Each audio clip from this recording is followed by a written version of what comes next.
आचार्य इस YouTube channel पर आप लोगों का स्वागत करता हूं और आज हम लोग मॉडर्न इंडिया के कुछ प्रश्नों पर विचार विमर्श करेंगे और कोशिश करेंगे कि इस प्रश्न पत्र से भी एक प्रश्न बीपीएससी 17वीं परीक्षा में पूछा जाए।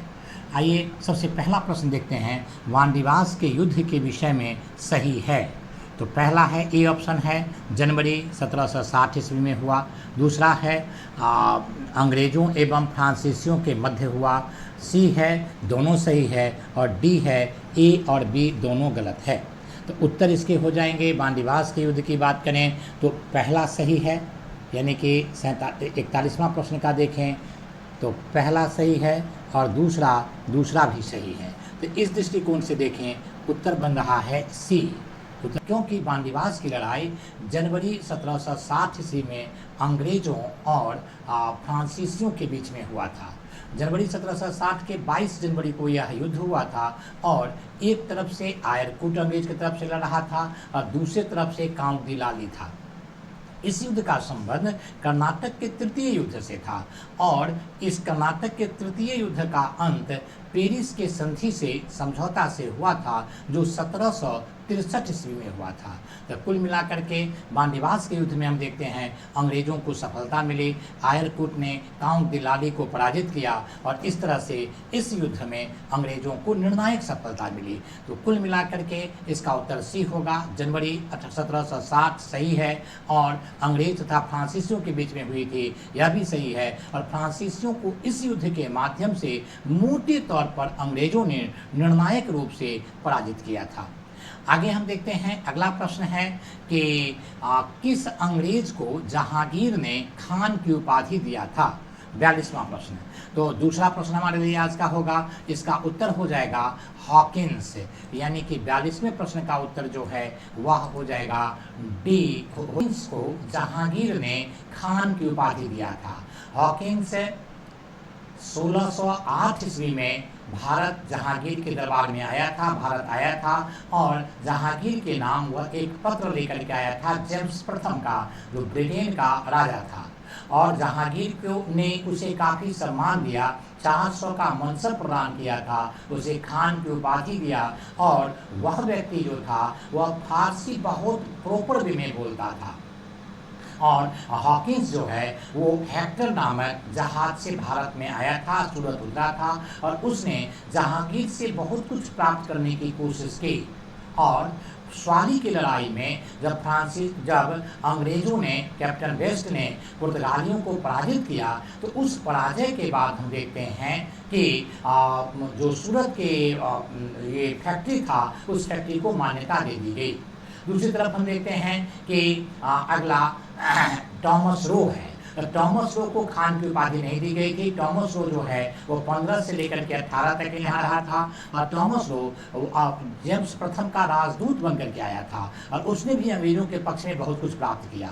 एडवर्ड टेरी जो था वो एडवर्ड टेरी टॉमस रो का पादरी के रूप में था और विलियम फिंच ये भी आया था भारत में इसी के समय में, जहांगीर के समय में ही, लगभग 1608 ईस्वी में ही भारत में उतरा था और भी सूरत ही उतरा था और उसने अनारकली के बारे में लिखा है। विलियम फिंच ने बताया है कि अनारकली एक पर्सनैलिटी थी जिसका जहांगीर से प्रेम था और उसकी जो मकबरा है वह लाहौर में है। तो कहाँ है? लाहौर में है। तो इस तरह से फिंच, एडवर्ड टेरी और टॉमस रो इसके उत्तर नहीं होंगे। इसका उत्तर होगा हॉकिंस, जिसे खान की उपाधि दी गई, 400 का मनसब दिया गया था और वह ईस्ट इंडिया कंपनी की तरफ से बहुत कुछ प्राप्त करने में जहांगीर से सफल हुआ। अगला प्रश्न है, रणजीत सिंह ने सुप्रसिद्ध कोहिनूर हीरा किससे प्राप्त किया था।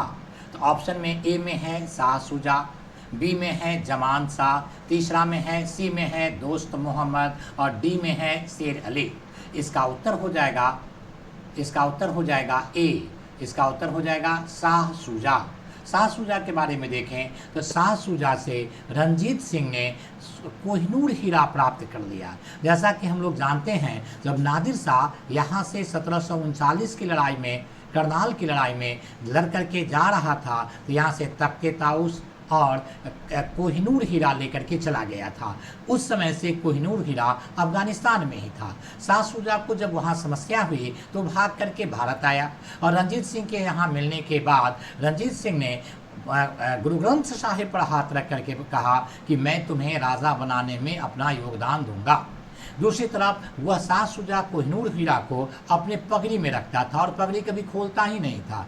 अतः रणजीत सिंह ने उसे कहा कि शासक बनने के लिए पगड़ी बदलना पड़ेगा, और जैसे ही उसने पगड़ी बदला तो कोहिनूर हीरा प्राप्त हुआ और उसको रणजीत सिंह ने अपने पास रख लिया। तो कुल मिलाकर के उत्तर हो जाएगा ए।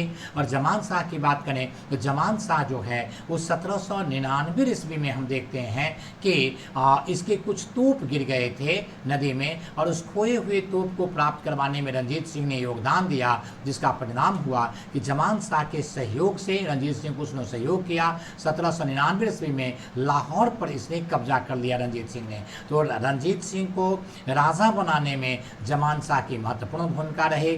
दोस्त मोहम्मद जो है वह भी वहीं का शासक था, और ऑकलैंड के समय में हम देखते हैं कि वहाँ पर एक लड़ाई हुई थी, आंग्ल और अफगान युद्ध है। उस समय दोस्त मोहम्मद ही वहाँ का सेनापति था, और दोस्त मोहम्मद को बंदी बना लिया गया और 1840 ईस्वी में, और 40 से 42 तक वो बंदी रहा। तो कुल मिलाकर के इसका उत्तर जो है वह ए होगा, शाह शुजा। अगला प्रश्न है 1857 के विद्रोह में अंग्रेजों का सबसे कट्टर दुश्मन कौन था? अब उत्तर ए में है अहमदुल्ला शाह, दूसरा में है इंदाउल्ला शाह, तीसरा सी में है लियाकत अली, और डी में है बख्त खां। तो इसका उत्तर हम देखते हैं 44वां प्रश्न का उत्तर जो है वह हो जाएगा ए अहमदुल्ला। अहमदुल्ला के बारे में देखें तो अहमदुल्ला जो है वो तमिलनाडु के क्षेत्र का था, और फैज़ाबाद में इसने 1857 की क्रांति का नेतृत्व किया था। फैज़ाबाद जिसको हम लोग अभी अयोध्या वाला एरिया मानते हैं, अवध वाले क्षेत्र में, और इसे डंका शाह के नाम से भी जाना जाता था, क्योंकि ये ढोल बजा करके, डंका बजा करके अंग्रेजों के विरुद्ध, अंग्रेज को वह काफिर कहता था, हिंदू मुस्लिम को एक करके और अंग्रेजों के विरुद्ध लामबंद करने का प्रयास किया था। कुल मिलाकर के फैज़ाबाद में हिंदुओं मुस्लिम की एकता का पक्षधर था वह, और उसने अंग्रेजों के विरुद्ध इनको खड़ा करने का प्रयास किया। दूसरी बात हम देखते हैं कि अहमदुल्ला ने चिन्हट की लड़ाई लड़ा था, और चिन्हट की लड़ाई के बाद उसने चीज़ों को और आगे बढ़ाने की कोशिश की, लेकिन अंग्रेज पदाधिकारी रेंस ने इसे बंदी बना लिया और इस पर एक मुकदमा चला करके और बहुत जल्दी अपने फेवर में निर्णय देते हुए इसे फांसी पर चढ़ा दिया। होम्स ने इसे ब्रिटिश सरकार का सबसे कट्टर दुश्मन बताया, सबसे बड़ा शत्रु बताया था। यही प्रश्न पूछा गया है कि अंग्रेजों का सबसे बड़ा दुश्मन कौन था, तो इसका हो जाएगा अहमदुल्ला। क्यों सबसे बड़ा दुश्मन था? तो यह लोगों को, हिंदू मुस्लिम को अंग्रेजों के विरुद्ध लामबंद करने की प्रत्यक्ष और अप्रत्यक्ष रूप से प्रयास किया था। तो इसलिए अहमदुल्ला अंग्रेजों के सबसे बड़े दुश्मन थे होम्स के हिसाब से। 45वां प्रश्न है गुरु नानक देव जी बाबा फरीद से प्रभावित थे एवं वे एकेश्वरवाद में विश्वास करते थे। बिल्कुल सही है। ये गुरु नानक देव जी जो हैं बाबा फरीद से प्रभावित थे एवं एकेश्वरवाद में विश्वास करते थे। गुरु नानक देव जी एकेश्वरवादी थे, और एकेश्वरवाद सूफी संत में भी था। बाबा फरीद पंजाब क्षेत्र में ही निवास करते थे, अतः उससे तो प्रभावित थे ही, लेकिन एकेश्वरवाद भारतीय संस्कृति में ये सूफी आंदोलन से भी पहले से चला रहा था। लेकिन 45वां का पहला सही है, इसमें कहीं कोई दिक्कत नहीं। लेकिन बी को देखें, दूसरा को देखें तो हुमायूं के निर्वासन के समय गुरु अमरदास ने हुमायूं को आशीर्वाद दिया था। तो गुरु अमरदास ने इनको आशीर्वाद दिया था। ये जो क्वेश्चन है ये आपको गलत होता हुआ दिखता है। इसका उत्तर हो जाएगा सी, यानी कि पहला सही है और दूसरा गलत है। 45वां प्रश्न का उत्तर हो जाएगा सी, और इसमें हुमायूं को आशीर्वाद गुरु अमरदास ने नहीं बल्कि गुरु अंगद ने दिया था। किसने दिया था? गुरु अंगद ने दिया था, जो दूसरे गुरु थे, और ये अमरदास जो थे वो तीसरे गुरु थे। जैसा कि हम लोग जानते हैं गुरु नानक देव जी सिखों के पहले गुरु, उसके बाद गुरु अंगद देव जी, उसके बाद गुरु अमरदास जी, और चौथे गुरु रामदास जी थे, और 5वें गुरु अर्जन देव थे। तो इस तरह से ये आपको अमरदास नहीं बल्कि गुरु अंगद ने दिया था। गुरु अंगद की बात करें तो अगला क्वेश्चन भी है। गुरु अंगद का नाम जो है वो लहना था, और लहना उनका नाम था, और उन्होंने गुरुमुखी लिपि को आगे बढ़ाने में अपना योगदान दिया। तो इस तरह से हम देखते हैं 45वां प्रश्न का उत्तर सी हो जाएगा। पहला सही है, दूसरा गलत है। और लगे हाथ अगर 46वां प्रश्न हम देखें तो 46वां प्रश्न का उत्तर प्रश्न है गुरु अंगद के विषय में गलत है। तो गुरु अंगद के विषय में गलत क्या है? उनका नाम बाला था, यह गलत है। उनका नाम बाला नहीं बल्कि उनका नाम लहना था। और दूसरा है गुरुमुखी लिपि का उन्होंने विकास किया था, सही है। गुरुमुखी लिपि का विकास उन्होंने ही किया था, इसमें कोई दिक्कत नहीं, तो बी सही होगा। और सी जो है मंजी प्रथा की शुरुआत उन्होंने की थी, यह भी गलत है। मंजी प्रथा की शुरुआत गुरु अमरदास तीसरे गुरु ने किया था। और मंजी प्रथा है क्या? तो मंजी प्रथा है कि जो सिख संत थे, महात्मा थे, जो ग्रंथी कहलाते थे, वे सब भिन्न भिन्न क्षेत्रों में घूम करके और सिख धर्म का प्रचार प्रसार करें, तो ये मंजी प्रथा थी, और इसकी शुरुआत गुरु अमरदास ने की थी। अतः इसका उत्तर जो है 46वां प्रश्न का उत्तर जो है वह हो जाएंगे ई। इसका उत्तर क्या हो जाएगा? ई हो जाएगा, यानी कि ई प्रश्न के इसका उत्तर हो जाएंगे ई। ई का मतलब हुआ ए और सी गलत है, इसमें केवल बी सही है। उनका नाम जो है बाला नहीं था बल्कि लहना था, और मंजी प्रथा की शुरुआत तीसरे गुरु अमरदास ने किया था। अब आइए 47वां प्रश्न। 47वां प्रश्न को अगर हम देखें तो इसमें 2-3 बातें देखी और समझी जा सकती है। सबसे पहली बात तो यह है कि हरकिशन राय को बंगला साहब गुरुद्वारा समर्पित है। 47वां प्रश्न का उत्तर आपको हो जाएंगे तो हरकिशन राय को बंगला साहब गुरुद्वारा समर्पित है, सही है। और अगला है हरकिशन राय ने दारा सिकोह को आशीर्वाद दिया था, ये भी उत्तर आपके जो 47 का दूसरा है वह गलत है। दारा सिकोह को आशीर्वाद हर राय ने दिया था। तो 47वां प्रश्न का उत्तर हो जाएगा सी। इसका उत्तर कौन हो जाएगा? सी, क्योंकि हरकिशन राय को बंगला साहब गुरुद्वारा समर्पित है। हरकिशन राय 8वें गुरु थे, इनकी चेचक से मृत्यु हो गई थी, और बंगला साहब गुरुद्वारा इनको समर्पित किया गया था। और अगला है हरकिशन राय से पहले हर राय थे जो 7वें गुरु थे, उन्होंने सामूगढ़ के युद्ध के बाद दारा सिकोह को आशीर्वाद दिया था। किस युद्ध के बाद आशीर्वाद दिया था? सामूगढ़ के युद्ध के बाद। सामूगढ़ के युद्ध जैसा कि हम लोग जानते हैं, शाहजहां के मृत्यु तो नहीं कहेंगे लेकिन गिरफ्तारी के बाद, पद से हटने के बाद यहाँ पर उत्तराधिकार की लड़ाई हुई थी। इस उत्तराधिकार की लड़ाई में एक नहीं बल्कि 5 लड़ाइयाँ हुई थी। पहली लड़ाई बहादुरपुर की लड़ाई है, धर्मत की लड़ाई है, उसके बाद सामूगढ़ की लड़ाई है, कस्बा की लड़ाई है, देवराय की लड़ाई है। तो उसमें सामूगढ़ की लड़ाई में दारा सिकोह की हार हो गई थी, और उस हार के बाद हम देखते हैं कि दारा सिकोह को आशीर्वाद की आवश्यकता हुई। हर राय के पास गए थे, उन्हें आशीर्वाद दिया था, लेकिन आशीर्वाद बहुत फलित नहीं हुआ, और कुल मिलाकर के शेष अगली लड़ाई में, दोनों लड़ाई में भी दारा सिकोह की हार हुई, और जो हर्ष हुआ वो आप लोग जानते ही होंगे। तो कुल मिलाकर के इसका 47वां का पहला सही था और दूसरा गलत है। यहाँ पर हरकिशन राय नहीं बल्कि हर राय उत्तर होगा। तो अगला प्रश्न 47वां का सही उत्तर हुआ। अगला है हर गोविंद को कहाँ जेल में रखा गया था? ये क्वेश्चन आपको 48वां है, और इसका उत्तर तो सीधा सीधी दिख रहा है, इसका उत्तर हो जाएगा ग्वालियर। ए उत्तर हो जाएगा। इसका उत्तर क्या हो जाएगा? ए, ग्वालियर। और ग्वालियर में 12 वर्ष के लिए, 1-2 वर्ष के लिए नहीं, गुरु अर्जन देव को जब जहांगीर ने दंडित किया, तो उस दंडित के बाद इनके ऊपर जो है पनिशमेंट दिया गया, इन पर कुछ जुर्माना लगाया गया और कहा गया जुर्माना दीजिए। इन्होंने जुर्माना देने से मना कर दिया। इसके परिणाम स्वरूप ग्वालियर जेल में इन्हें 1-2 वर्ष नहीं 12 वर्ष तक जेल में रखा गया। ये हरगोविंद जब वहाँ से निकले तो हम जैसा कि जानते हैं कि उन्होंने कई तरह के कार्य किए, जिसकी चर्चा हम लोग पिछले वीडियो में कर चुके हैं। मीरी फकीरी तलवार रखते थे, लड़ाकू सिख के अकाल तख्त की स्थापना उन्होंने किया था, और ये मुगलों से पहली बार शाहजहाँ से कन्फ्लिक्ट किया और उन्होंने लड़ाई लड़ी। तो इस तरह से हम देखते हैं, कुल मिलाकर के ये देखा जा सकता है और समझा जा सकता है। अब हम लोग 49वां प्रश्न पर आ रहे हैं। 49वां प्रश्न की बात करें तो खालसा पंथ की स्थापना किसने और कब किया। 49वां प्रश्न में खालसा पंथ की स्थापना किसने और कब किया। तो पहला उत्तर जो इसका होगा वो आपको 49वां में गुरु तेग बहादुर, अगला है गुरु गोविंद सिंह 1649, 1699 और 1666। तो इसके उत्तर हो जाएंगे बी और सी, अर्थात उत्तर हो जाएंगे 49 का सी।